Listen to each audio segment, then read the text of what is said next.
The lonely epidemic appears to be spreading across America, and it's being passed down to the youngest generation, to Gen Alpha. Many parents are reporting that their kids born after 2010 are failing to make meaningful connections. 19% say their child has either no friends or not enough friends.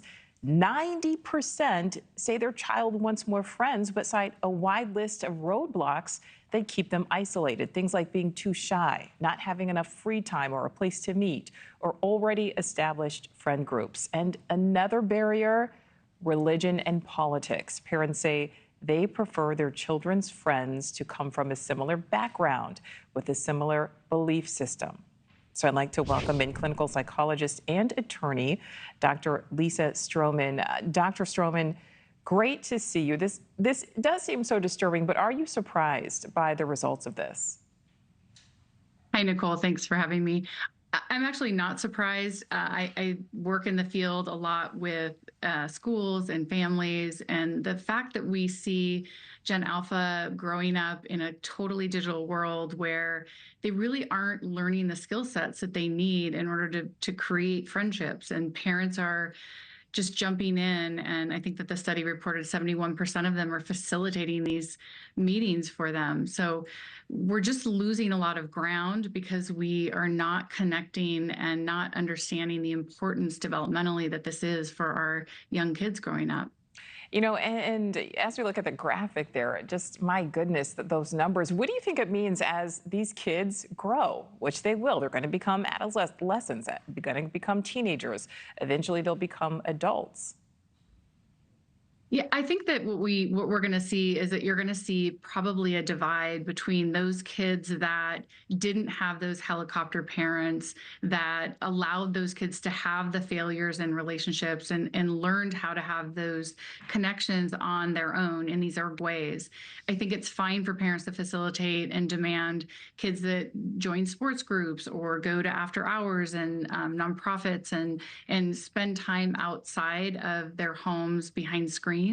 But I definitely think that if we don't change things, we're going to continue to isolate, and we're going to continue to see what parents said is that they want their kids to have similar ideologies, which is exactly what tech does. It keeps us so isolated, and it doesn't take into effect the fact that we're living in this multicultural global economy.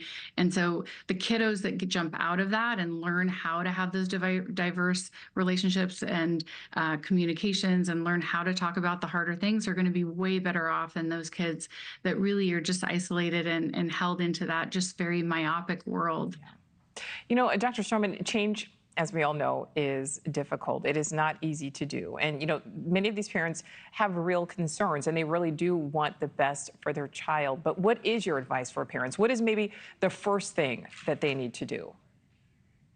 I think the parents should really look at whether or not they have a strong network themselves, whereby they can potentially set some of these things up for those younger kids outside of the kids knowing that it's happening. So it creates an example for the kids to feel like it's an organic connection, because that builds self-esteem, that builds confidence in kids.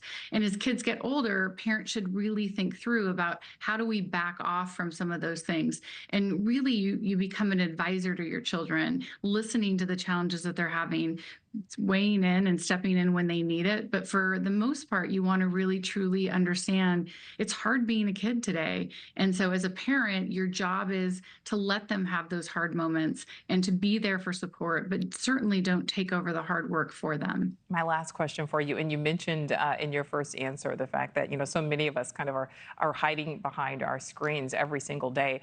As our society, you know, as the world moves toward more reliance on technology, is some of this inevitable?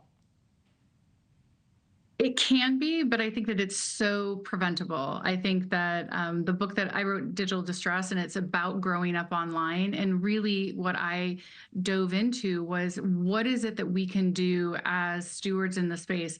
This Gen Alpha group has parents that are millennials, and they grew up on technology and was that first generation.